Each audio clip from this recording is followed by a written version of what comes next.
Normal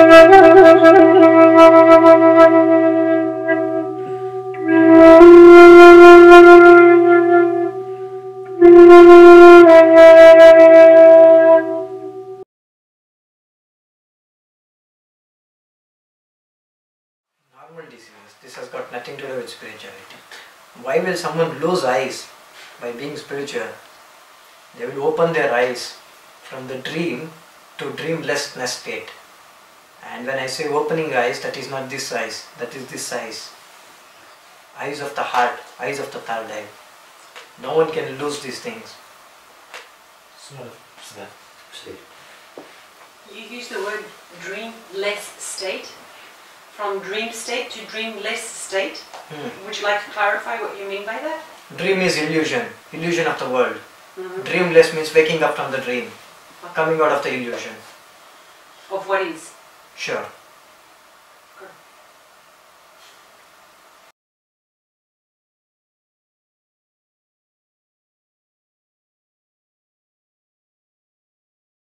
Sure. In my whole lifetime, from my birth till now, there has nothing been inspiration. There has nothing been? I have never been inspired of something, I have never been inspired of someone or as such. I'll come to your point. I'll answer your question. Okay. I have always inspired through my own actions. I am responsible for everything that I have done. And I wanted to come here because Portugal was such country where I could see people getting more and more awakened. And Portugal was such country who are open for teachings. There are many more countries which gives me invitation to visit. But for sure, if I go there and give that, people are not so open. They just are like little bit like let us see kind of people. Not like let us grow kind of people. You know? And when you see a tree which is already like half dead, if you pour more and more water to it, it will not grow anyways. But if a tree is growing up, if you pour a little bit of more water, if you take care of it well, it can grow into a big tree. And such kind of trees, healthy trees, I can find in this country. So it was my decision that I took to come here so that people who are awakening, to make it more fast, to show them the right way, right path towards the light. Many people are into esotericisms, esoterical ways, all esoteric ways. These are something rubbish to me, because in my eyes there is only one absolute single truth. That should be only the goal of everyone. Apart from that, whatever they are having, I am here to break it. If at all I am going to give them something, then that is only that supreme absolute one light. Apart from that, whatever people are speaking, I will break that, because that's a dream. Anything which is not completely real is unreal. Even if it is a little bit real, no, I don't want. I want either 100% or let them settle with 0%. But I don't want them to be in 0%, I want them to be in 100%. And that kind of 100% kind of people are here, so I have come here.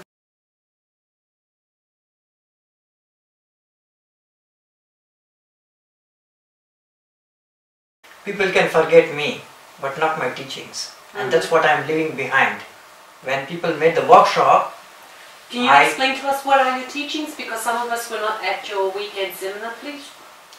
My teachings are of Patanjali's Yoga Sutras, which gives some kind of codes for them, how they can awaken themselves, what they have to drop. Awaken the DNA. No, awaken what? The yoga will help them awaken? Awaken to their bliss, awaken to their true nature. Okay, correct. And for that, what are needed, there are certain points that they have to follow. And that's what I give them as a philosophy. As a teaching, I have got meditation to give to them. I will make them to be in the now. And I will break them what is causing them as a kind of problem in their path towards it. Because there will be some kind of hurdles which they are jumping and they are not able to cross it. Totally, every day. There might be some kind of stress, there can be some kind of attachments, there might be some kind of addictions, there might be some kind of misconceptions. Can we pass these hurdles by meditation? Sure. That's one point. And I am giving them certain kind of codes with the practical examples for each and everything, like why they have to do it and how they have to be in their truest nature and what they are not, and if they are suffering, why they are suffering. If someone is not, then why they are not, and I am not suffering. So I can tell them the way I am so that they too can follow me. And if you ask me, like when I live here, how can they be still into that? Then I have left my teachings behind them. Would you like to share that teaching on how to be? Well, is that a whole seminar, a whole weekend? Yes. Oh, That sorry. that discourse was so big Okay, sorry. that it ended up almost near the lunch. We started in the morning. It's a 3 hours big discourse, but don't be disheartened. You can go to YouTube. There is one channel of mine on YouTube. If you type my name and Patanjali Yoga Sutras, there is a 2 hours discourse. You can listen to it. Okay, then I will. Sure. Okay.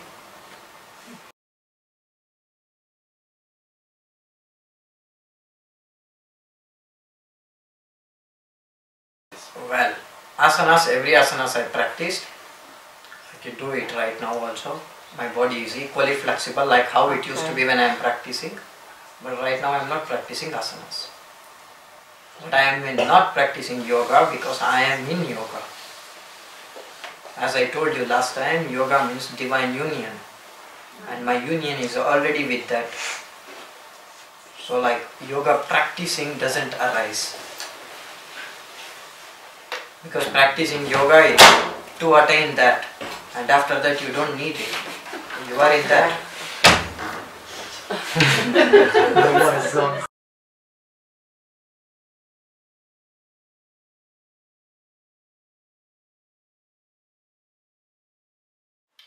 There is no such thing called as path, first of all. Ele diz que não existe nenhum caminho específico, não existe caminho.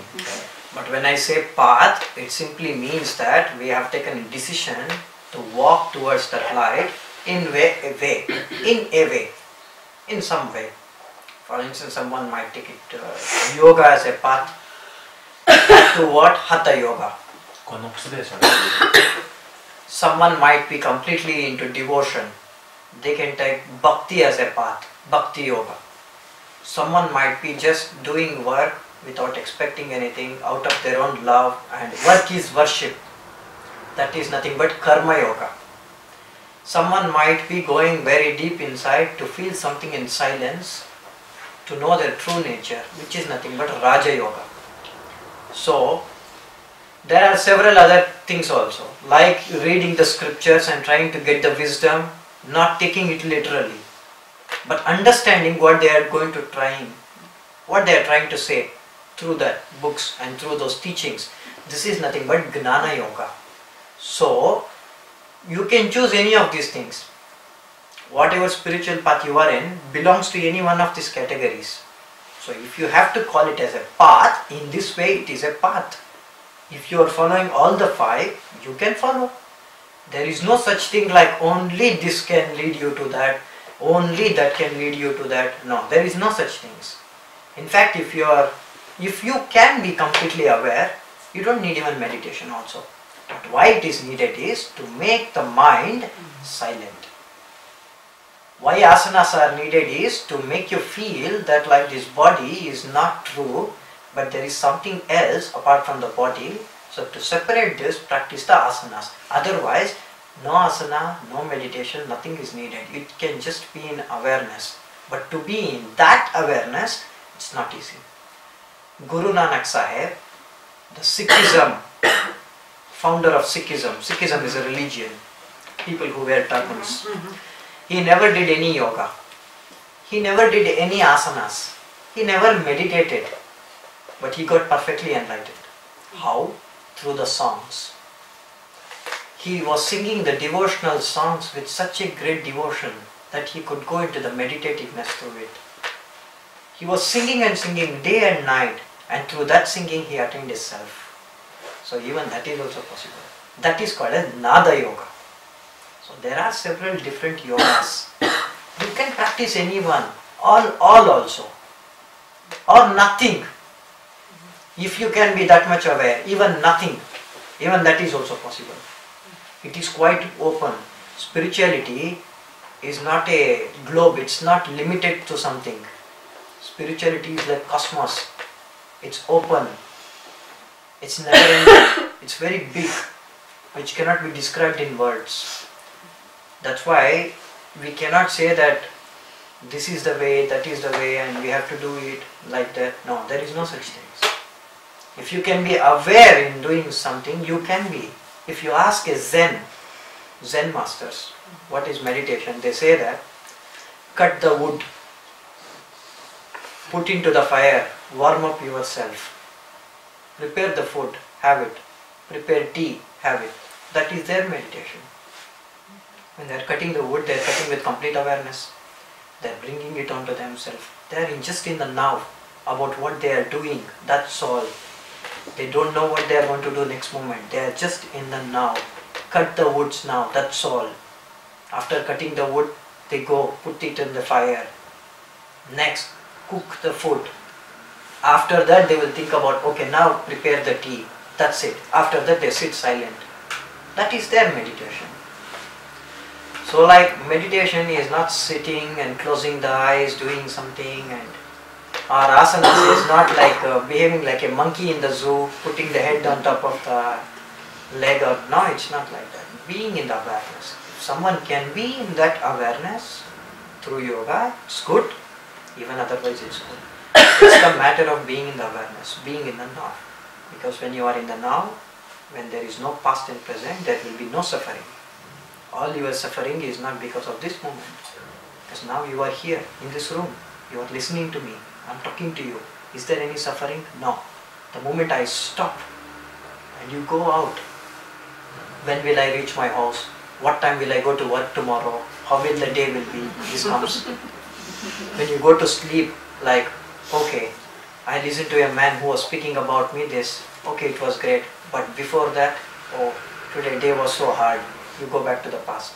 So your sufferings exist either in the past or by tomorrow. If you are here now, you are listening to me now, in the same state, if you can be in your life every time, then that is being in the awareness.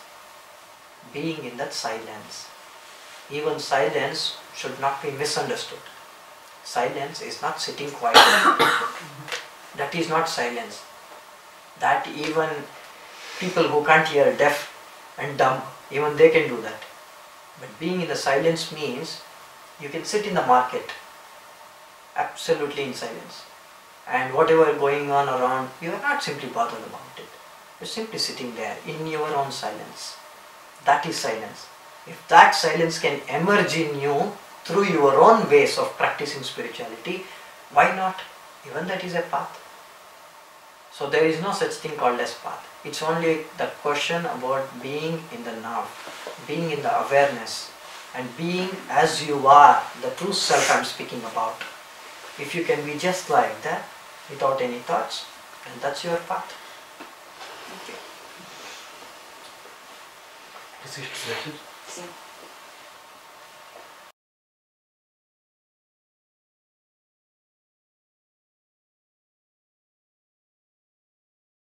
That is not feeling. That's not feeling. Because feeling is based on your senses. That's not belief. Because I don't need to believe. That's why I use my favorite word, that for sure I know. You know. Yes. You means you are seeing me, Yes. and you will assume that this form. But this form is not speaking, in fact. The question of I doesn't exist anymore. It is neither a feeling nor a belief. I live in God, God lives in me. When you are asking me something, it's not me who is answering. It is just free flowing. That's all. It is just coming. The words are just flowing from my mouth. I am not actually thinking about anything what you are asking me. I am just receiving your question and it starts. My answer is ready. Because I don't need to think about it. When you ask me like how do I know, then if I put you in the darkness now, will you know that you are in the darkness? Or you need to believe that you are in the darkness? No, you don't need to believe because you know that you are in the darkness. Now I was put into that kind of light. And when that kind of light is put, this individual consciousness, what you think as soul in the language, the general conception, the soul, what we have, or the individual consciousness, that meets the universal consciousness. You will not remain as an entity of limited thing what you are thinking. Because you are restricted by several things now. You are restricted by this form, you are restricted by the identifications that you have with this world, worldly objects, so many things around, so many things in the mind. But these things doesn't exist in my mind. I have no possessions like that. I don't think anything about it as such. Absolutely I am free. And this freedom is something which has emerged. And I don't think about enlightenment. I don't need to achieve anything. In fact, enlightenment is not achievement. Enlightenment is not an achievement at all. It is just being what you are. What is so big achievement in that? Achievement is something which is getting something. This is not getting. This is going back to the home. This is going to the truest nature. This is when a devotee meets the deity. This is when a deity means God. God means not the God which is disgusted by all the religions. But I am speaking with the single absolute. He flows. And I am experiencing, if I have to use that word, even though it's not experience. Because experience is not, it's a static word, it's not a dynamic word. If I have to say that there is that kind of rain which is passing through this form always, that grace, I don't need to be happy because of a reason. I am happy always and no one can steal my happiness from me. My bliss is very different. When I say bliss, it is not happiness, it is not sadness. I am neutral. I don't become happy because of a news, I don't become sad of any news. I am the same always.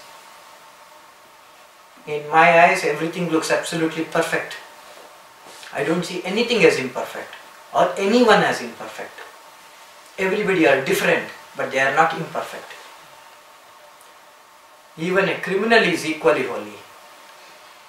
He has only committed a crime.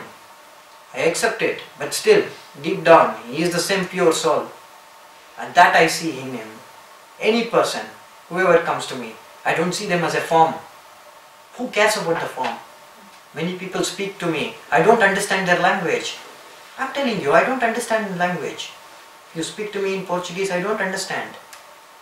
Today he taught me a word. When they are saying something Dubai, it means how are you? I started to say fine. Apart from that, I didn't even know that word. But when they are coming to me, heart to heart I can feel. And that consciousness which speaks to me, because I see myself in them. That kind of awareness is what we call as enlightened state. We don't need to understand language, we don't need to see a person, we don't need to know his past, present or future, nothing. We should simply accept everyone. That acceptance power I have, whoever it might be. Let the whole world, let them be against me today, let them be anything, I will still accept them. Let whole world leave them, I will accept them. That kind of strength I have. And whoever gets that kind of strength will get His grace. And when His grace comes, when it merges into you, then there is no concept of you and I. Because for me, I don't see you as you, but I have to use this word to make you understand. That's why I'm using as you. Otherwise, it's no different from that. It's the same. Minds are different, consciousness is the same. Because of mind is different, people are born in several other countries, different culture, different traditions, different languages, different colors. It's all the outer appearances. I am not worried about outer appearances. What I can see is something different. In my eyes, I see the world in a very different way. It's not like why it is like this. I will say that like this is like that. And I love it the way it is. We should not question anything. Nothing. I question nothing in life. As it comes, I will take it. Because as I always say to you, And I have always said to everyone, life is not a game, life is not a puzzle that we should try to solve everything. It is a mystery. Simply we should leave that mystery. We should experience that mystery as a game. After all, what is life? We come here, tomorrow we will not be here. We come naked, go naked. Today we will be going on street. Who knows? We might meet with an accident. We are finished.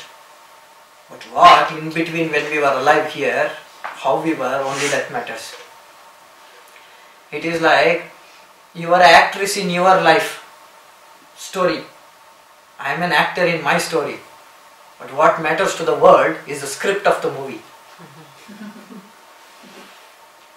That script I am writing in a very beautiful way. Because he lives in me and I live in him. And whoever wants to understand the light, they can understand through me. Because they themselves have to understand, means they can't have so much faith in the light. Because how is the human, I will tell you. Very good things are happening. They go to temple, they go to church, they go to mosque, they go to gurudwaras and all the temples, and they sing the songs of the God in glory, and they will worship and everything. One single thing goes wrong, they will go against him. They will say that like, okay, you finally betrayed me. Now you are happy. You lost my job. This happened, that happened, and they will start to accuse him. But my faith is not so. It is always has been the same. It is the same. It will always be the same. Even if death comes, I will accept it. Even if good happens, I will accept it. Even if something bad happens in this dualistic words I am using, I will accept it. And that kind of faith I have because I know that. And if you have to understand through him, you can understand through me. Because that faith I have in him. And when you say that I have to believe, I don't need to believe. I don't need to believe. If somebody says that I have to believe my name is Acharya Shree Shankar, I don't need to believe. I know that that is my name. So where is the question of believing something? It is not even feeling also. Because feeling is a very restrictive word. Maybe we don't have any other word, so we can use the word feeling. But still, this is something beyond feeling. Because feeling is of senses, senses is of the body. But it's not of the spirit. Spirit is of a very highest quality, which cannot have any feeling. A spirit can be understood only by another spirit. Because it's a human who can be a friend with another human. And it is the spirit which meets the another spirit. So this kind of spirit connection is what I have. So it's neither sensing or feeling, nor it is kind of believing. If someone believes, it's very wrong, because it can be disbelieved. But faith doesn't have any opposite words. There is no word like faithless. Faith is faith. There is no second word, there is no second thought. And that faith I have.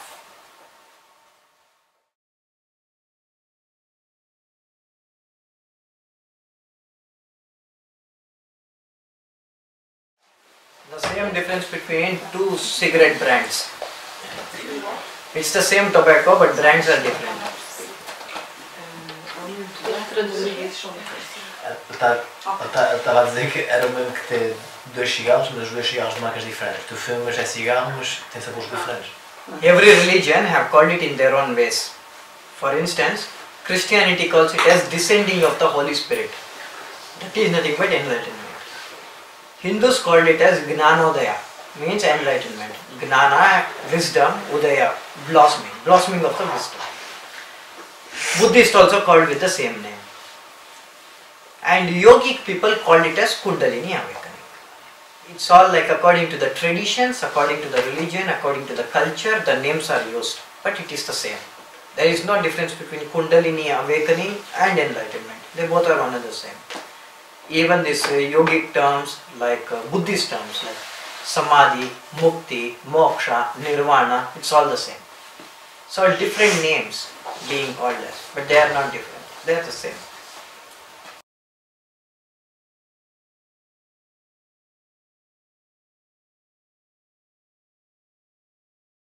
Dreamer is the mind. Mind is the one which is dreaming. Only mind can dream. There is nothing else which can dream. When I say the whole world is an illusion, it is a dream, I am not saying that this is not real. This chair is real. This is real. You are real, I am real, everything is real here. But why this is not real in that sense is because anything which is not eternal is not real. Today this body exists, tomorrow we can burn it. The body can be burnt. This can be destroyed. One earthquake, whole street can be destroyed. That's why in Bhagavad Gita Krishna says, Nainam chindante shastani, nainam dahati pravaka. That which can never be destroyed by any weapon, that which cannot be burnt by any fire, only that is true. Consciousness. That cannot dream. It's mind which is taking over the consciousness. And if mind gets reduced and reduced by thought process and everything, then consciousness will become more active. That's what I call it as a dreaming state of mind. It's not dreaming state of consciousness. Is the mind attached to the body or a part of the body? Brain is part of the body, not mind is part of the body. Mind is an imprint on the soul. It is an imprint on the consciousness. Mind is not bad. Mind is not bad. Mind should be spiritualized. And that spiritualization of the mind happens in meditation. When spiritualizing happens, mind still exists. It is exist. What you are saying, I am listening now. And I am telling you now. So mind exists. If I have to go back to the airport tomorrow, I have to be there 1 hour before that. So I have to plan. So mind exists. But what is the difference between the quality of this mind and another mind is that mind constantly thinks about everything. When you spiritualize the mind, it will not constantly think. It will think when it is necessary. It will think when there are some inputs to give it as an output. Otherwise, unnecessarily it will not be going on. Which is the meaning when we say that the mind is out of illusion. Because whatever you are planning and doing, the past, present and future, this is of the illusion. This is of this world. These worries and sorrows and suffering and everything, whatever you have, the so-called things going on in the mind, that belongs to this earth. And this earth is an illusion. We don't need to think about it so much. Thinking about the attachment, thinking about the partner, thinking about that and thinking about this. We don't need to think so much. It's absolutely unnecessary. It is simply the mindly game. Because whether you think or not, what you do, that you will do it anyways. So why should we think about it then? That's how the mind conspires. And only mind can conspire. Mind is the dreamer, which makes the consciousness to believe that something is true. But when a person becomes silent inside and draws, as we say, pratyahara, the withdrawal of the senses happens. Means stopping to identify with something which is illusion, going to something which is real. And when that happens, we will wake up from the dream. Because then consciousness will control the mind. We should never be servant for something which is very limited. We should be boss of that. And being a boss of our consciousness, so that the consciousness rules and consciousness lives, and making the consciousness work on everything, is what I call as meditation.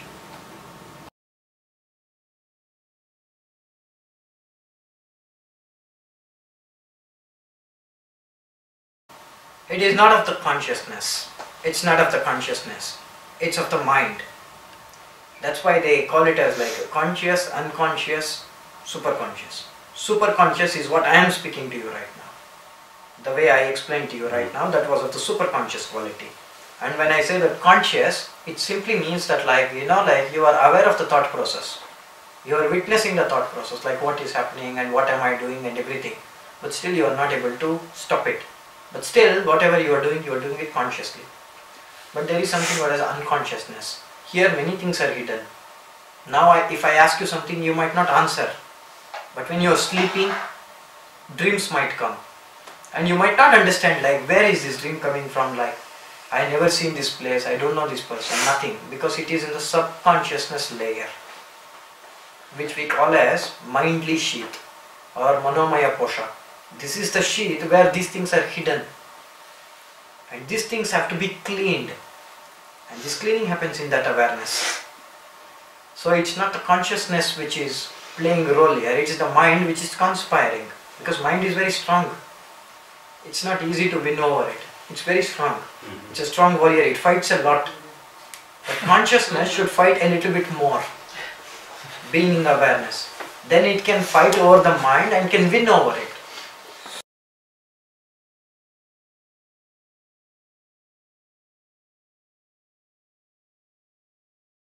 Just watching is not enough. I'll explain you why. If you are watching it, okay, you are watching it, but you will continue watching it throughout the life. Second thing, once or the twice, you will feel like participating in those thoughts also. Because the moment thought comes, participation comes automatically. It is like a very good college boy is there. And he has some 4 friends who are smoking with him always. So being with them, at least once he would have smoked in their lifetime. Like that, in the mind, several thought process will be going on. We witness it. We will witness it so that, like, okay, we are not going to identify with this one and we will stay away from that. Okay, mind is coming, switch off. I don't want to participate. So you're coming like, no, I'm in the now, I'm doing this, like let me do it. I'm not going to think about that. These kind of things can come, but still you will end up in participating in some of the thoughts at least. And that participation should not happen. And if you are not participating but just witnessing the thoughts and allowing it to go, not believing in your thoughts. Thoughts coming but you are not believing in it. And you are rejecting the thoughts and not participating in it. Then it is of a conscious mind. Mind is conscious. Because as I said, consciousness and mind, they are the same. Mind is just an imprint on the consciousness. So if conscious mind is existing, then it's good. If unconscious mind is existing, that means consciousness is there, but mind is dominating the consciousness.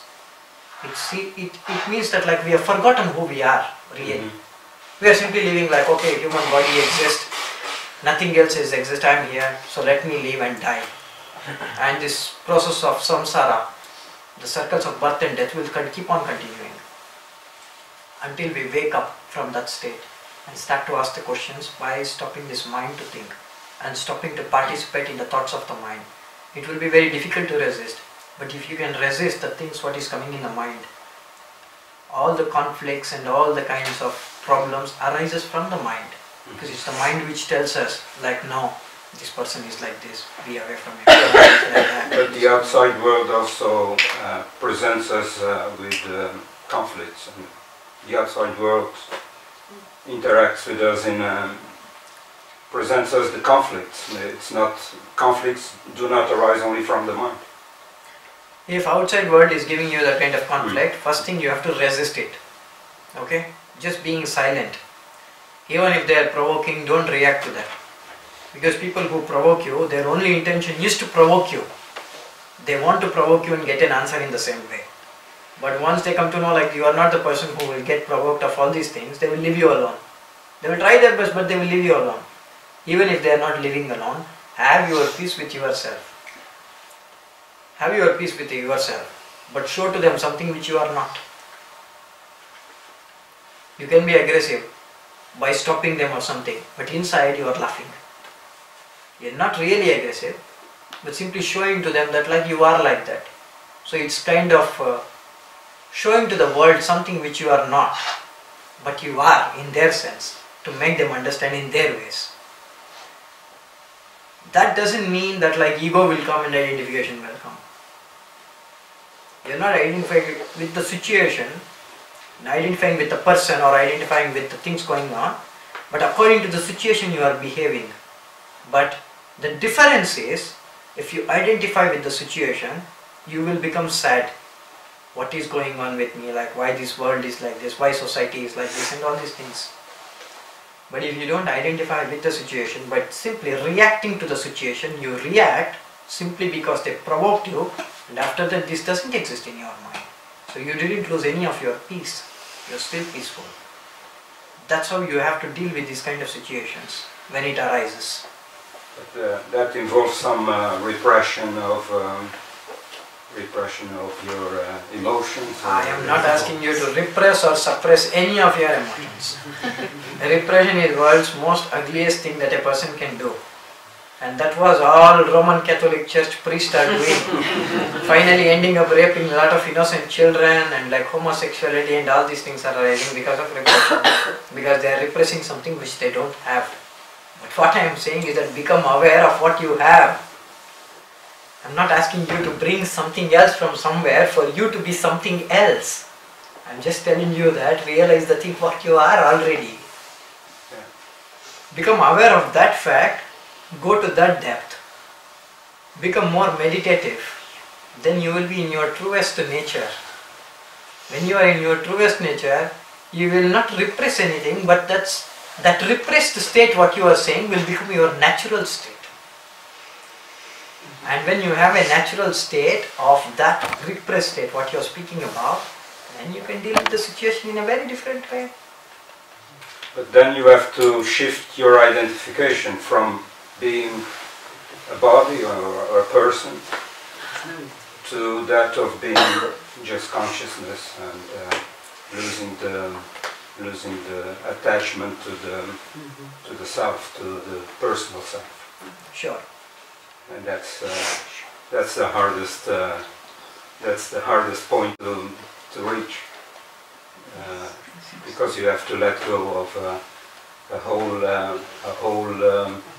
set of beliefs that was implanted to you during a lifetime, and it comes to the point of letting go, and you still cannot let go. Well, there is a proverb, good things in life will never come easy. Like that it will never come easy. But what I want to say is that if you make a decision right now at this moment, you are sitting here, if you just make your decision right now, I'm just talking to you, you are just listening to me. If you make your decision right now, at this moment, that you will not identify yourself with all the situations, but you will just react to the situations. Not identifying, but just reacting to the situation. Just to safeguard the situation. And apart from that, you will not take anything personally, whatsoever happens. Whatsoever someone speaks of you, wrong, right, doesn't matter. Let them do it. But you will not think in that sense, but you will just try to safeguard yourself. And you will realize that you are spirit. And you don't need to think about all these things and unwanted things in the mind, which consumes most of your energy. Same energy, you will use it for becoming more and more silent, not getting distracted by anything, not feeling disgusted by anyone. If you make that decision now, in this moment, it is possible. It's not impossible. It is difficult, but not impossible. It's just a decision of a second, 1 second. You make it, you have made it. Then consciousness will take over you. You don't need to worry about it. The decision is yours. Because mind should be convinced. You should convince your mind at this moment. Rest of the things will be taken care by the consciousness. It will awaken. You should make the place for it to awaken first. It's like you are inviting someone at home, but he doesn't have a chair to sit. Make the chair first. Make the place in the mind to be that silent. Then it is possible. It's just a matter of second that you should take this decision. But if you take, it's possible. If you think it's difficult, it will remain difficult. If you think like, yes, you can, you can.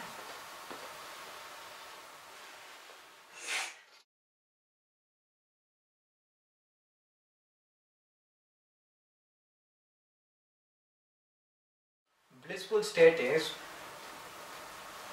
being neither happy nor sad. And this state is also because of no reason.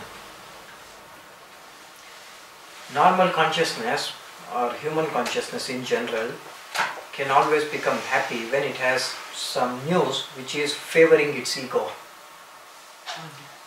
Or like it can become sad when something is hurting its ego. That is how human consciousness works. And his ego is very different from person to person. Some words I might like, some words I might not like. And what I don't like, he might like. And what he doesn't like, that I might like. It depends on our egos. So like nothing is universal in this world. Everything is different. Only truth is universal. So when you ask me like what is bliss, then like I simply want to say that like I don't know suffering. I don't suffer. I don't think. I simply sleep in the night and I will wake up in the same position like how I went to sleep. I don't dream. I don't dream for the simple reason because whatever I want to do that I do will do it. I don't need to dream about it later on. And I sleep very consciously. I sleep just like a dog. Have you seen the dog sleeping? You just call, it will open the eyes. It has a very conscious sleep. Dog is the only animal which can sleep so consciously. Like that I sleep. And that sleeping for me is something relaxation for the body. It's only relaxation for the body. Otherwise like my mind doesn't mean this. I meet many people. And people always ask me like, are you feeling tired after speaking to so many people? Nonsense. Why should I feel tired? I don't feel tired. I can go on and on and on for 6 hours, 10 hours, who cares? Maybe I will drink some water. Otherwise, I don't feel that like I'm meeting many people, and there are some people who say that like, oh, dark energy peoples were around me. Some kind of very deep, dense people of energy were around me. I don't feel that at all. For me, everyone looks the same. There is no less energy, there is no more energy people. And some people even come in front of me and ask like, okay, please see me my auras and chakras, how they are. I will tell them that better contest for Miss Portugal or Miss UK. Why are you standing in this way in front of me? And what do you want me to tell? That your chakras are round and 5-inch tall and 5 meters long, something like that? Unwanted, unnecessary commentaries. This is not what I believe in. This is not what my being is. For my being, everything is the same. Everyone is the same. Others judge them because of their thinking and mind and everything. Okay, that might be behavior of a person or something, but deep down it is the same. It doesn't matter. So like, I don't need to be sad for something. I don't need to be happy for something. How I am like that, and I will always be like that. I can accept everyone, as I say. I don't send anyone away or something like that. Anyone can come to me. I'll accept them. And I don't see like more love or less love for someone. Because I was also I was answering a question in the workshop. There I said that like people normally say that like, I love you so much. Oh, so much? 5 kilos of love? Like 100 tons of love? So much? Is it quantitative? It is qualitative. And that qualitative love is what everyone needs to have. It's like you have to grow a deep compassion for this bliss. And this compassion means when you are walking on the street, let me tell you that like your sister is walking with you and there is another person who is walking on the street. Both of them will fall. But you will feel sorry for only your sister, not for that person. Maybe for a moment even he fell down, so you felt sorry, but it's not the same feeling. Why? Because like, okay, it's your, like sister, it's like a blood relation. And that man is a street sider, who cares about him? In my ways, it's not so. Whether my mother is sick, my father is sick, or someone else sick, it's the same. My mother was hospitalized last year in December. My disciple in Hungary was having hepatitis. So even though I was in hospital, I was speaking to our phone to them. And they also wanted to see me on Skype. I came to them to see that, and my mother was still on the hospital. I was not just sitting there, because like it should be distributed to everyone. It is not something which is concentrated on only one thing or one people or something like that. It's not so. This is what is bliss, the qualities of bliss. Bliss as such cannot be explained, but qualities of bliss can be explained. It is like you cannot see the spray, perfume spray. You cannot actually see it, but you can smell it. So the fragrance of bliss is these things. But as such bliss, you cannot explain that. It's a dynamic state of being. It's not a static, it's a dynamic state of being.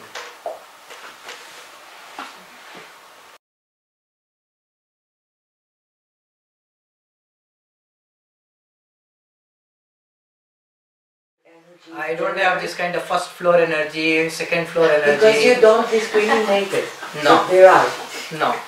There I don't are discriminate. not such No. things. There is no underground energy for me, ground floor energy, 5th floor, 10th floor, no. Right, but for you, because you don't discriminate. Is that? Yes. Okay. But bad energy can be like an interpretation. If I feel bad energy, it's my interpretation. That's what I am That's saying. that energy. That's what I am Energy saying. is energy. Our ego is always individualistic. Yeah. That's what I said. Maybe for you, you will see somebody, you will see her, and you don't like something what she is doing. So I will avoid her next time. Because you feel that she is of bad energy. Why? Because she did something what you didn't like. But she might be Mother Mary for someone. It's my interpretation. It's our interpretation. How we see the world, we see it in that way. We can be here in like this island, and we can say that like this is the end of Portugal. After that, like if we go 9 hours by flight, we will get United States of America. This is one way of seeing the world. Whereas if you turn this way, you can tell that Portugal is starting from here, and it will end at the tip of the disco. So it's an interpretation of things, like how we want to see the world. If you see the beauty, we will see the beauty everywhere. When we concentrate on the ugliness, we see ugliness everywhere. Now it's left to everyone whether they want to see a rose or whether they want to see shit of an animal. If they see shit, yes, they are seeing shit. They will see always shit.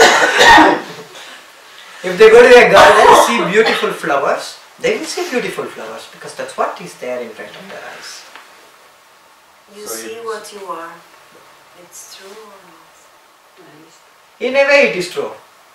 But what I see is that in dualistically, if I have to tell about this world, dualistically, as everybody assumes good and bad and criminal and saint and God and evil and everything, okay, there is shit and there is rose.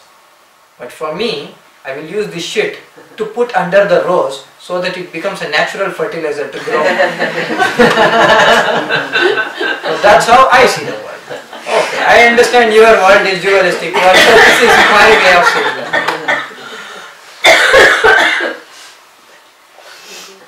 But you see the world like this, but I can't believe so. I can't believe, I don't know if you believe, the world is not this. It's not everything good. If it is good, there is no war, there is nothing.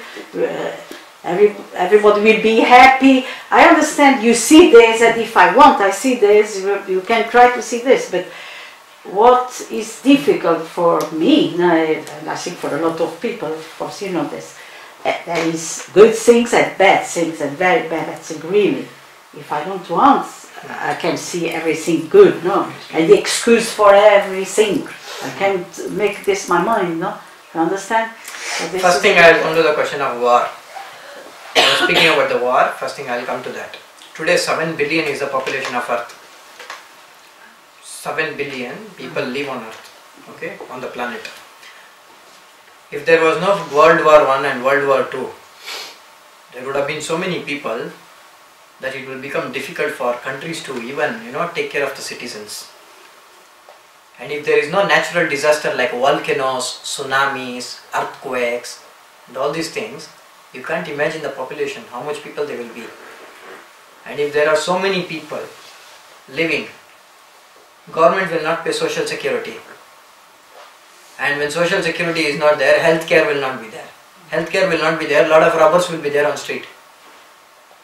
You know, it will create an economical imbalance, ecological imbalance. For that, nature decides that let there be a war. Excuse me, I understand that. I understand this is natural. This is naturally everything must be like this. But the question is very what unnatural. I am not understanding. And why you tell there is not good and bad things? So everything is good. Everything is good. É para além da dualidade. No, see why this is natural, but question is very unnatural is because when I am saying everything is good, I proved my point by giving the example of the war, that even that is good. What has happened?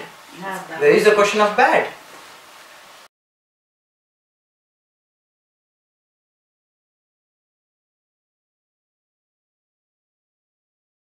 As such, if somebody asks what is the purpose of life, there is no purpose. It is purposeless. Okay? You can give purpose to your life. It is you who will define the purpose for your life. As such, there is no such purpose of life. If I ask you like, what is the purpose of meditation, what will you tell? Give me an answer. What? Excuse me. Qual é o propósito de meditação? I am always looking for something inside me. What is the I'm purpose not of seeing looking inside? Who am I? What is the purpose of knowing it? What I came here to do What is the purpose of knowing that? is to get to what I think I want to get. Okay, To what? have the contact. I came here. I forgot everything. Where did I came from? I don't know. Right? What is the purpose of knowing where you came from? So I can evaluate and Return. I can return to unity. Okay, But I will return to unity only when I die. sure. But Okay. what is the purpose of returning to unity? To be enlightened. What is the purpose of being enlightened? To become one with God. What is the purpose of being one To with find God? the bliss. To be. I asked that. I would like somebody to That's why I'm saying, as such, there is purposeless. You can ask everything. At the last, the question will be that unity with the God or going back to the God. So what? What is the purpose of going back to the God? Going back to home. What is the purpose of going back to home? No answer. It is purposeless. But when I say purposeless, you should define your life, what you are doing. And the greater truth, the greater wisdom is what you are here for that you are already doing. You are not doing anything different from what you are not supposed to. People spend their whole life asking these questions. What is my purpose of life? What is my purpose of life? What is my purpose of life? And I think I will die ignorant. That's what I have. I am sure of that. But I am helping you. I will continue myself. Why you are so hurry in dying ignorant? I want to make you die here itself.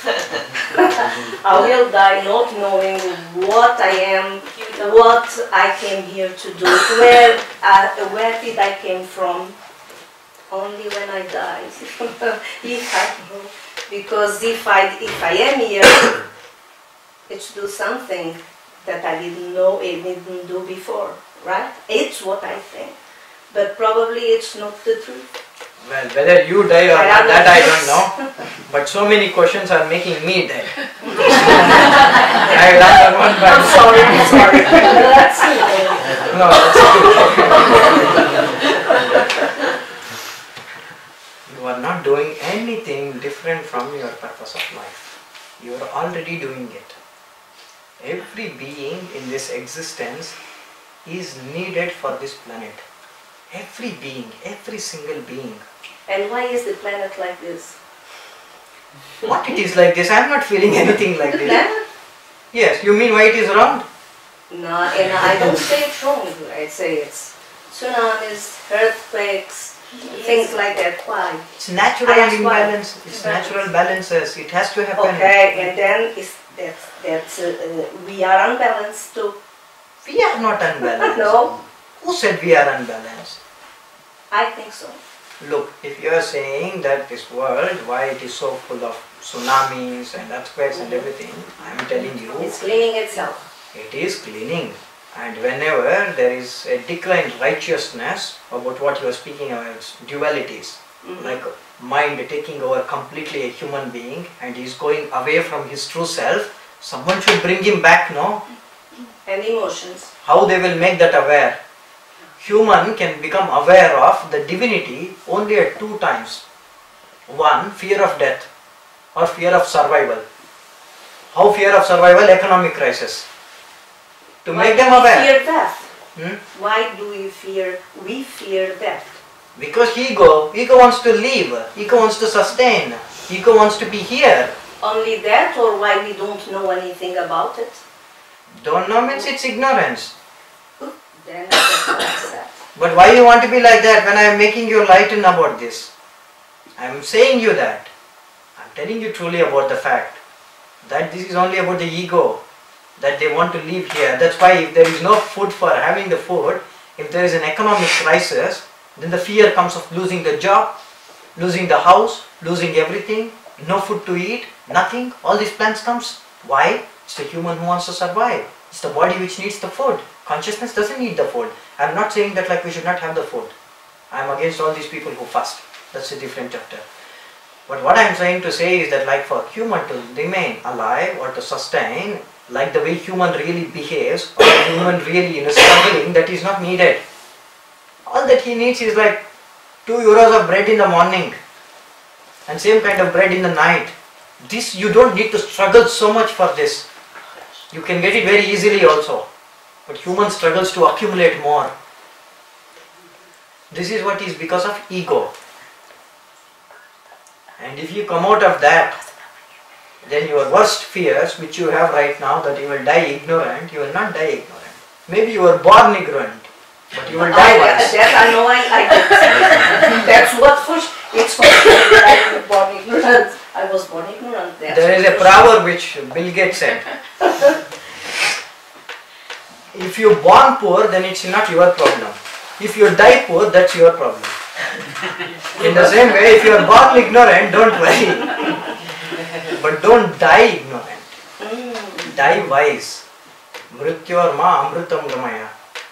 Go from death to deathlessness.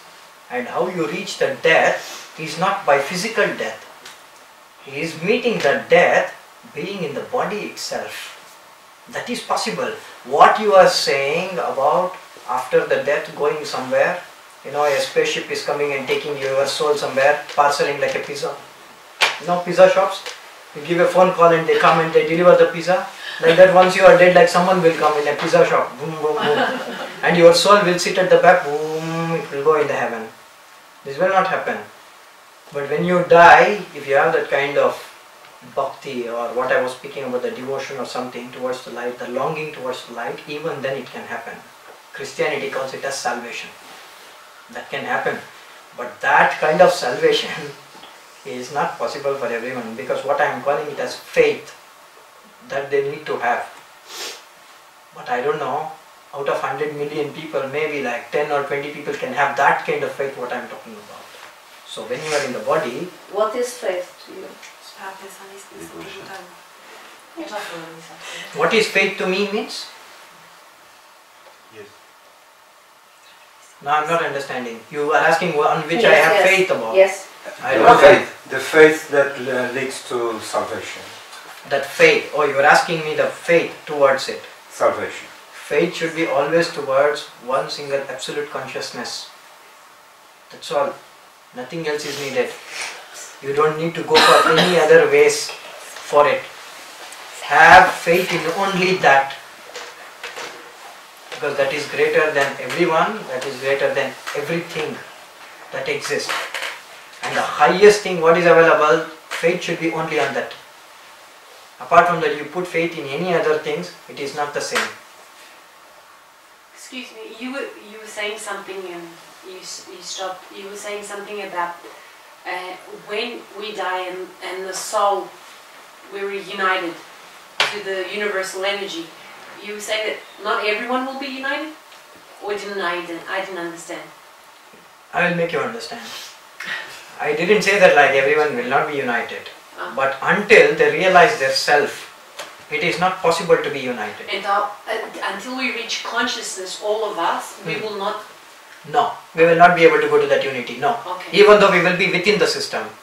To make you understand in a very beautiful way, I'll give you an example. Yes, please. If I say car, it's completely a unit. But inside that car you can say what exists: steering, doors, windows, wheel, engine, cushions to sit, your seat belt, gear, clutch, various things are there. Behind lights, front lights and so many things. But still, you cannot separate these things from car. It's one car, one unit. But if something gets punctured, then you say that wheel got punctured, not car got punctured. Now this unconsciousness is something like that punctured tire, which is punctured, and even though within the system, it is detached from the system. Can I?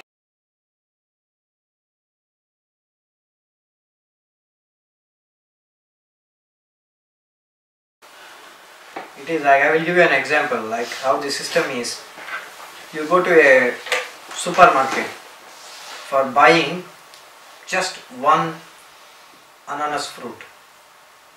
But as soon as you go there inside, in a big supermarket, you will forget that ananas.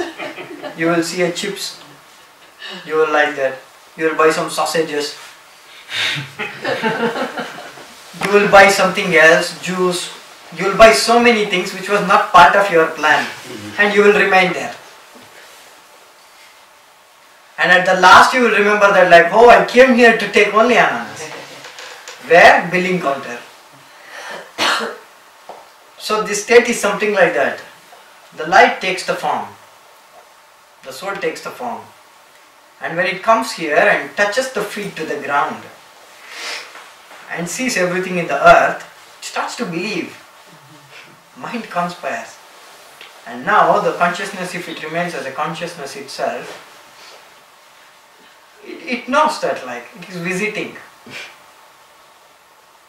It's just on a tourist visa, not on a resident permit. But whereas the mind applies for a passport also. It wants a citizenship here. That's why like possession about everything.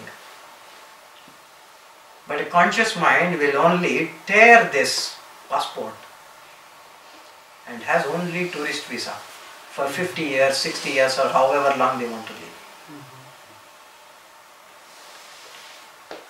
So the main awareness should come that we are tourists, not residents.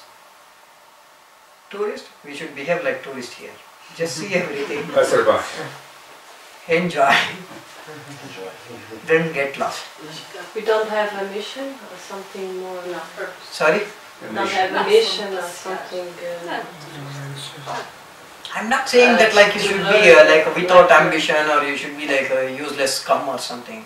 No, that's not my meaning of the word. You have ambition, you work, you be competitive in your work, you do your things. It's karmas, deeds, not in bad or good sense. Karmas means deeds, what we are doing. You do that, you join a job, be competitive, start a business, be competitive, be happy and allow everyone else around you to be happy. Help yourself, help everyone others around you.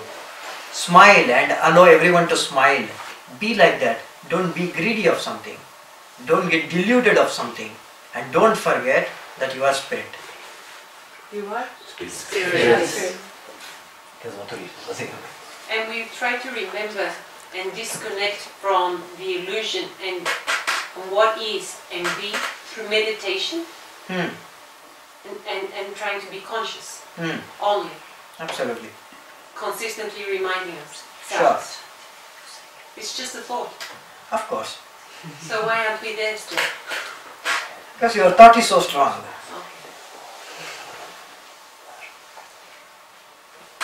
But you said it's a choice, so if we choose today, if we choose tonight, and we prepare the stool,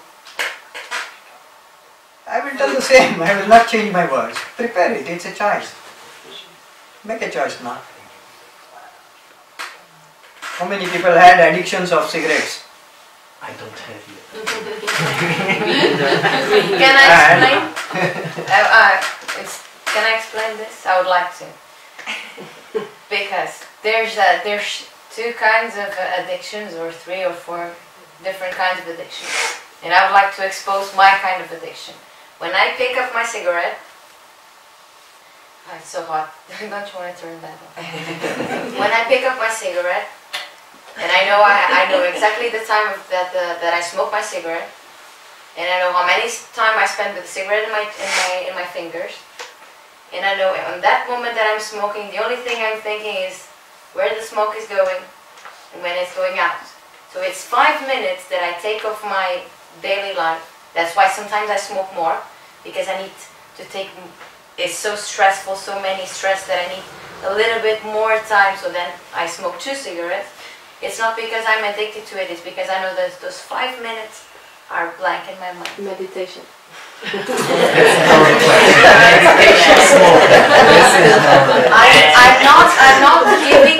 not giving an excuse, like an excuse for what I do. I'm telling you this is exactly what I do. Those 5, which I could go for a coffee or just sit down. But I like the cigarette thing, it works good. 5 minutes, goes in, goes out, finished.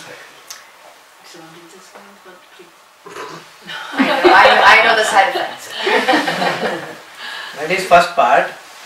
Congratulations for being in that kind of awareness. I really hope that this idea, great idea, will remain with you. I'll die smoking. Body is like a temple. When we are born so healthy, and we should keep it as a temple. And how we are, should keep it in the same way, not getting diseases. I have nothing against the smoking habit, but it has got everything to do with so many levels. Physically speaking, lips will get affected because the temperature of your smoke is 800 degrees at the tip when the tobacco is burning, and it has nicotine and 80% of tar. 80% of tar, and tar goes into the lungs, and if you squash the lungs of a person who is smoking, so much of tar will come. What is that? Not only that, the skin gets affected, the hair gets affected, people look much more older than what they are. So many bad effects are there. Like the same 5 minutes, other practices are also there, which you can do like just like you will know, like it's in your hand, how long you are taking the breath, how long you will breathe back. The same with tea and other things, and I'm aware of the skin and everything. I have no problem if you do it with but tea, it will be temporary. I don't mind if I die. I can die tomorrow, and still I do my meditation 10 times a day. Sure, like what I am saying is that like smokers also will die, non-smokers will also die. Yes. But the question is how they die. Naturally, not out of suffering, or with suffering. I always say this thing about, is it possible that we are aware of the, okay, I'll always say like this, I'll never die, I'll always die from a heart attack. And you might say, but again, how do you know that? And I say, I just know it. I'm not going to die for lung problems or skin problems. Maybe I can fall down, but I know I'm going to die for a heart problem. Okay, but like at least without that smoking you will not fall down. That's why I'm smoking. One falling down can be saved. Who knows, when they're falling down, like there might be a big rock hitting, and that will pain, and no one will be there to take care. Why all these dramas are needed when life can be so easy? Why to make complicated when life can be so easy? That's what I am telling. I'm not saying that like all the people who eat meat are like very, like aggressive or something. Because Adolf Hitler was 100% pure vegetarian. Adolf Hitler, 100% pure vegetarian. But what he was doing? Jesus Christ was eating meat. But how he was? There are exceptions in every way. All people who are smoking might not get cancer. It's not 100%. Maybe some people, maybe may not. But who knows whether it's you or not? That's the question. So we should not play with the fire when we are not prepared for it. So that's why I tell. But anyways, like, I'm sorry if I am taking this subject. because like maybe it was not good to you. But why I took this topic is that because they came, I was speaking about the true self, about the addictions and everything. Well, I forgot the question what was asked, but I remember what I have to tell. When they came, actually, I told them that like being addictive to something which is nothing in front of your consciousness is something which is very rubbish, because your consciousness is so superior, so strong, and you can be addictive of something, a materialistic thing that you can smoke. Whether it's just people say that like just one smoke in morning and that's all, I'm not smoking at all. One smoke in 3 days, I'm not smoking at all. It doesn't matter. If a person eats just 1 gram of shit or 100 grams of shit, shit is a shit. It doesn't matter about the quantity. Can anyone say that like, see, no. That man is much worse because he ate 1 kilo of shit. And I ate only half a gram. Shit is a shit. So it doesn't matter like whether they take it in 3 days or 7 days or something. All I am saying is that the consciousness is very strong which you have in you, and I know how strong is the consciousness which is in you, and you have tremendous power inside, and this is not something which you can underestimate. Maybe today you are not able to understand what I am talking about, what you are capable of, and what is hidden inside you, which is like a landmine, which is like a big bomb. Not bomb of the workshop, but bomb of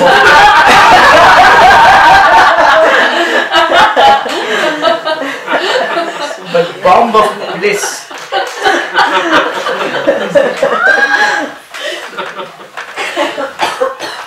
Bliss is nothing but atomic explosion of bliss. And that bliss is hidden inside, and we should not settle down to anything which is limited. That's what I am saying. And addiction happens because they can't be without something. It's kind of an addiction. Even though they can say that like we are not addicted, then if someone is not addicted, then they should leave it. It's a kind of attachment. Kama, Krodha, Moha, Lobha and Ahankaras, 5 greatest enemies for a being. Kama, lust. Krodha, anger. Moha, attachment. Lobha, greed. Ahankara, ego. All these 5 enemies, if they are not there, then every being is at the truest form. And I am just asking for the people who want to go to this truest form to be something. To be something what you are. Not saying that like smokers cannot go to enlightenment. They can go. Smoking has not got nothing to do with them. Smoking has got nothing to do with enlightenment. Meat eating has got nothing to do with enlightenment. None of these things have got anything to do with enlightenment. But why we say that we should not have meat? I have explained in my workshop that a cow can have a hepatitis, a cow can have a disease, a cow can have so many diseases, a pig can have so many diseases, but a plant cannot have a disease. So for the body and these reasons, I am telling that be vegetarian. And I am not saying that smoker cannot be enlightened. Perfectly he can be enlightened. But smoking will spoil your health, and health is wealth always. If health is good, we can do so many things. If health is not good, we can't do that. We can have tomorrow millions and millions of euros, but if health is not good, how can you enjoy it? It's like throughout the life you struggled so much for money and everything. At the last age of your life, you have so much of money, but you can't enjoy. Because you have diseases, and all this money, half of the money will go for your diseases now. Another half of the money you can't realize. Because you are not in a condition to enjoy it. That's the reason I am saying drop all these things. Otherwise, this has got nothing to do with your spiritual awakening. No. I never said that. No, you said that attachment. That it is connected to attachment. Attachment to what? Attachment to anything. But Attachment to material things. Why would someone need this attachment? Sorry? Why would the person need an attachment? Attachment is needed because I have heard, I have seen a person, which country and what I will not tell. But she was a 67-year-old lady. who went to a pub and she got a new boyfriend. At 67 years she is getting a new boyfriend. That psychology has to be understood. Psychology is like that people in the Western world want someone with them. They want some caring with them. And this kind of attachments exist because of the ego. That ego wants someone to ask like how you are, what are you doing, someone to take care, someone to feel, someone to love. And if that love grows here inside us, we don't need to be loved by anyone. We should care a shit about whether someone loves or hates. How it matters. Love is here. It's a state of awareness. Love is not love. It's not a business like I love you, you love me back, and we love you all. Oh, big love and big heart, and it's all bullshit. Love is a state of awareness, and we need to have it. And once we have, we don't need to. And what we have is not ego. It's love. And what we expect is ego. Because we are expecting something. And we get attached to things. That's what I call as attachment. Attachment to anything. Is ego. Absolutely. Attachment to a material thing, attachment to a person, attachment to anything. It is the same. So It's ego. thinking like this, have a boyfriend don't make sense. No. You'll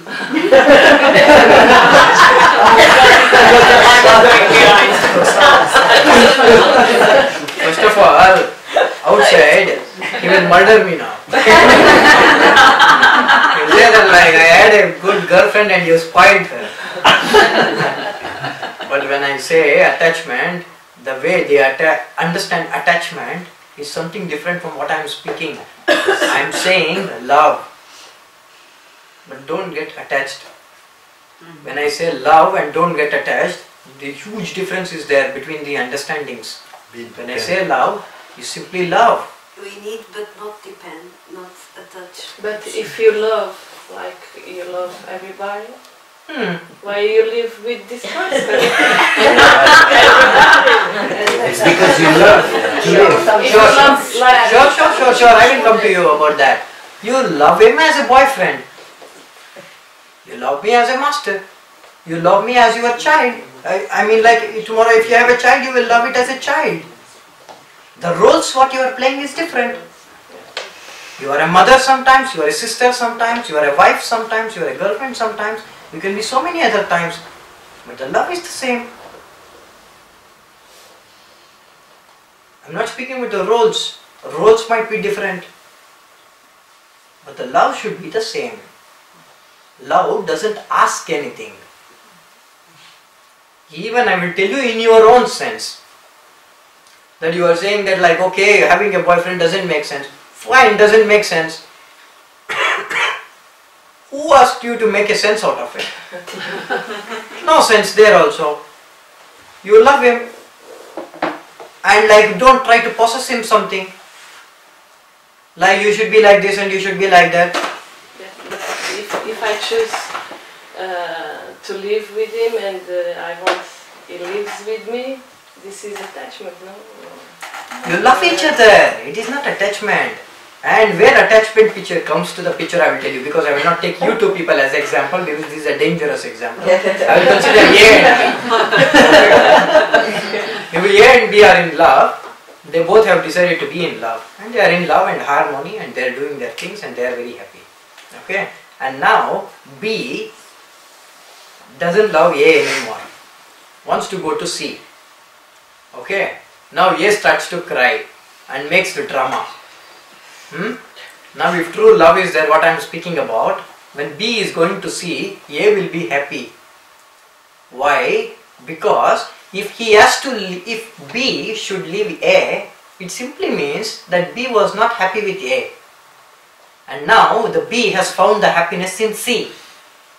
And now A should be happy that like finally my B found happiness and greater happiness in something else. So I will let him go. This is good. This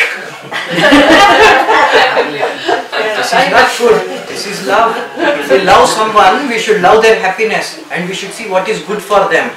and trying to say that like, oh, don't go there, please come back, please come back. If they are not happy, why we should get them back? Let them be happy where they are. If you love him, you will accept. Like, okay, you love someone else, right? Okay, be happy there. Sorry, maybe I couldn't make you so much happy. You found your happiness, now go. Chase your dreams. That is love. And being in love is not attachment. And now, when this situation, if someone is pulling it back, this is attachment. This is the difference between attachment and the love. And when love, what I am speaking about, that is this love. That is not crying love. That is not dramatic love. That is not pulling back love.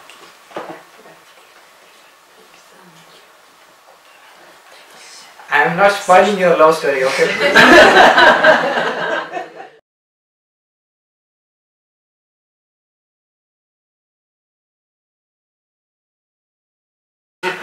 You asked what is the difference between spirit and the soul. First of all, spirit and soul are not different. Spirit is one and there is supreme consciousness. They are different but still they are not different. You have to understand it. Because your question is like that and my answer is like this.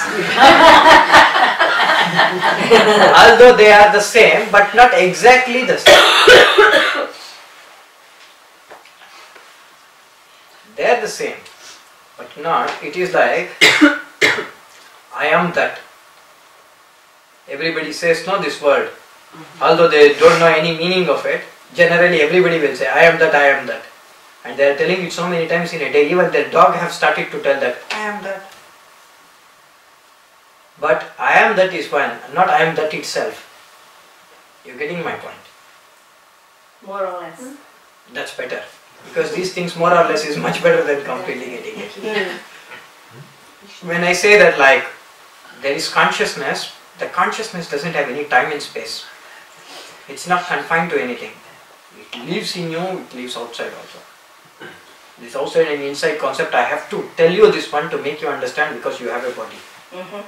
So like in this body ways, if I have to say, it's existing inside as well as outside. It always existed. It's a consciousness which takes the form. Without the form, it's still the consciousness. If the same consciousness, if you put this in a body, it's like a, yes, you go to this showrooms of the clothes, you will see the clothes being put on a doll. You know, the clothes is put on a doll and no one is wearing it. No lively person is wearing it. But if somebody puts it and they can walk. And once they take the dress out, body is not existing anymore, then that is something like spirit. So if you're asking me that whole supreme consciousness and soul, what is the difference?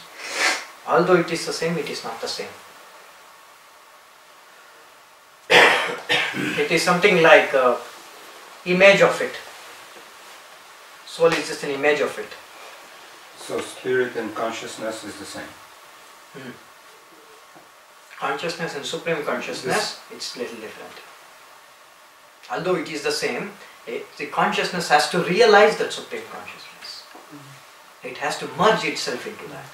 That's what I always call it as water droplet falling into the ocean.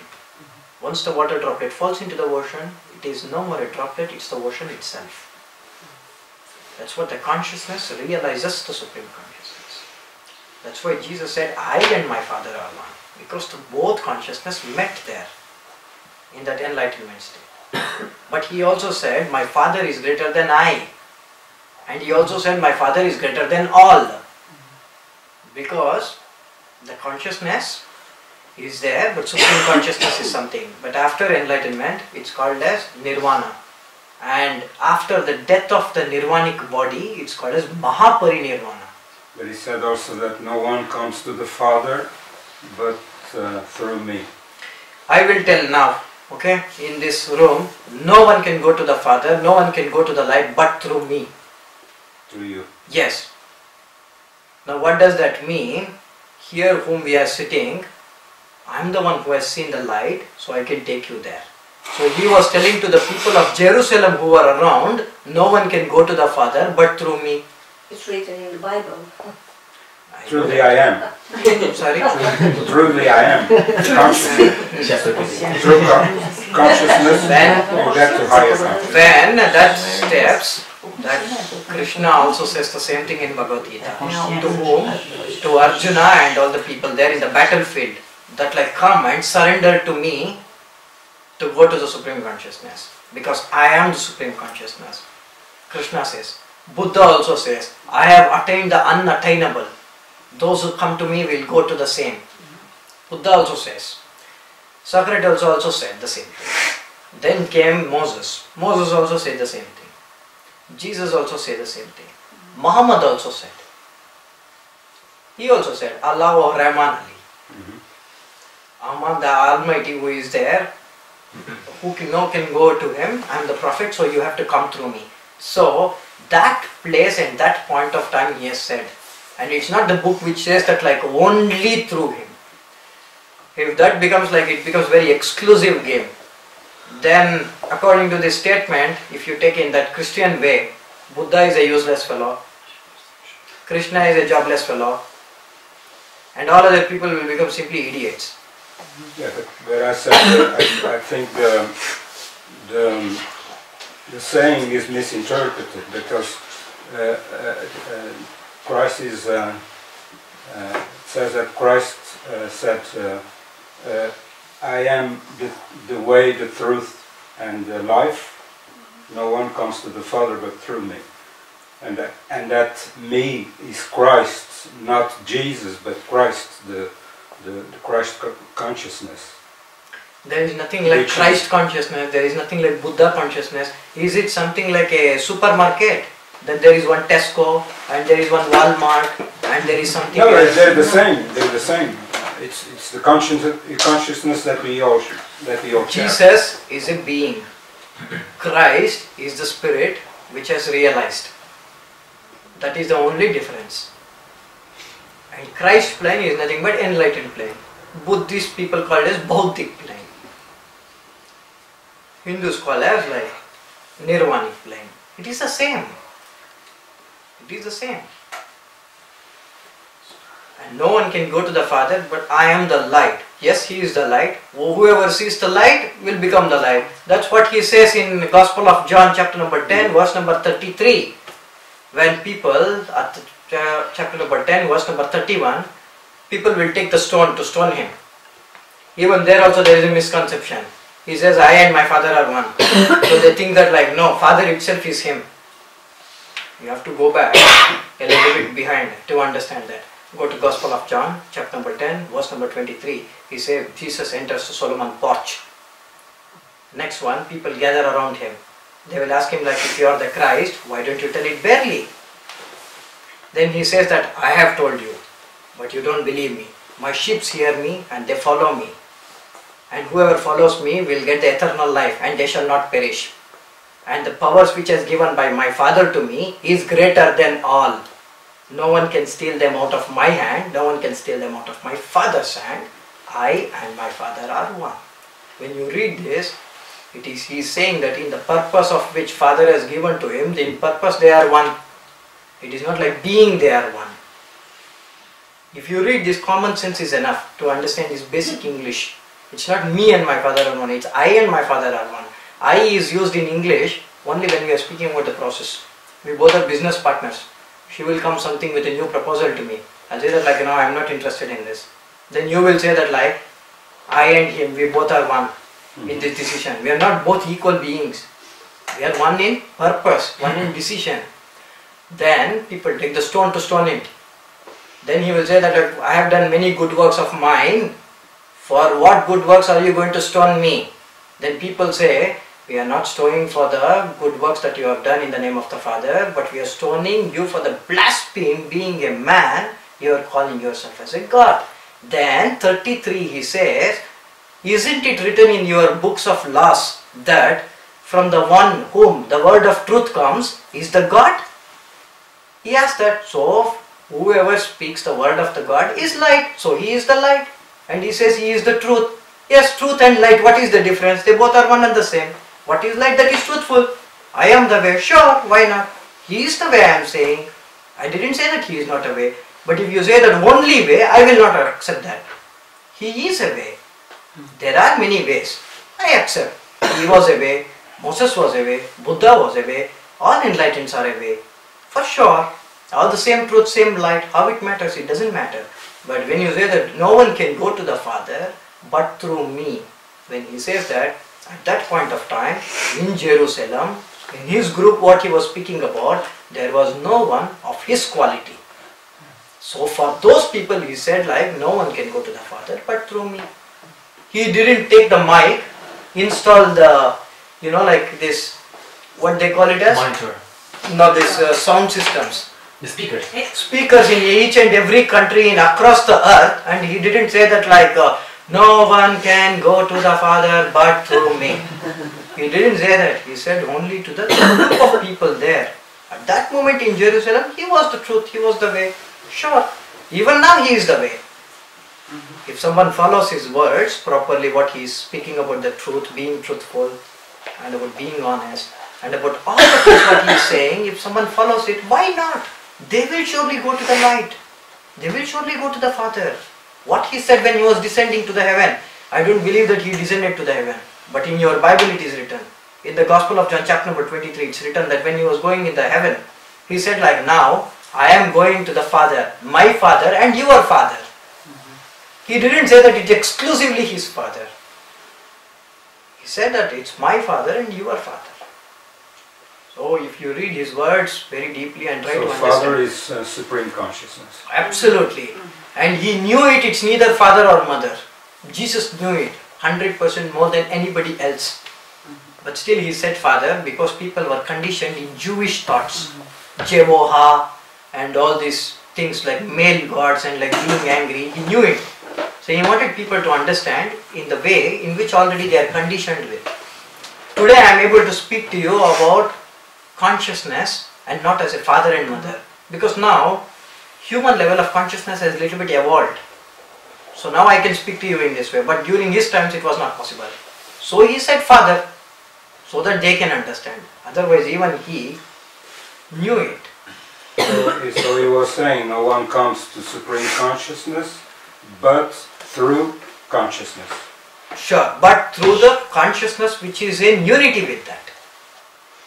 Only then which is in unity with that. Only then that can be a way. Can a blind person can tell you where is the beach here? He cannot. One who has the eyes can see and tell you like go this way you will find the beach. Who is that person who is having the eyes? One who has seen the light. So that's why he is the way, he is the truth. And he is the light. Sure, everyone can go to the Father through him.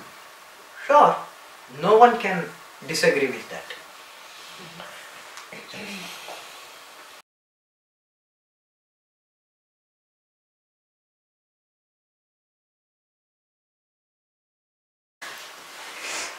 Well, after coming to the island, lots of things I saw and experienced, what I never experienced before. It was very, very, very different experience. Lot of war zones, bombings.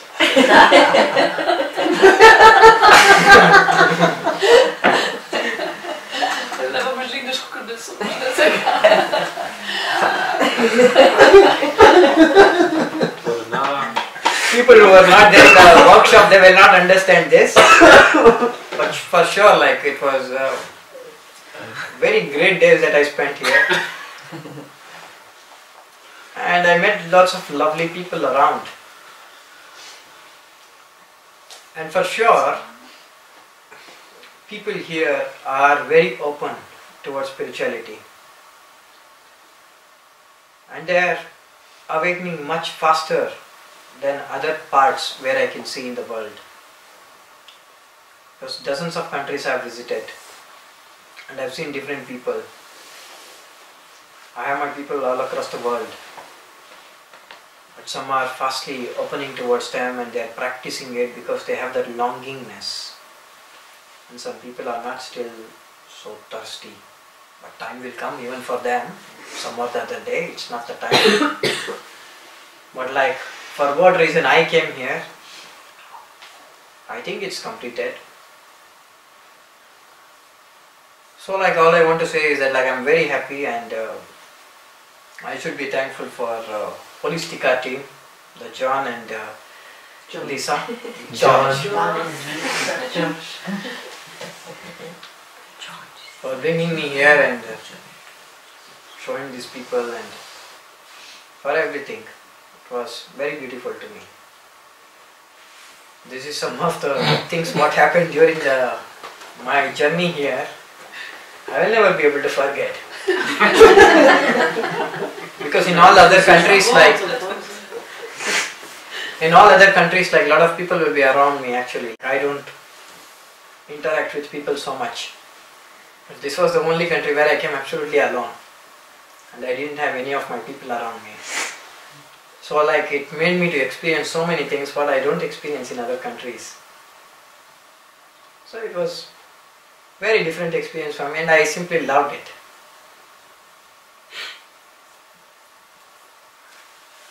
So thank you so much for coming here.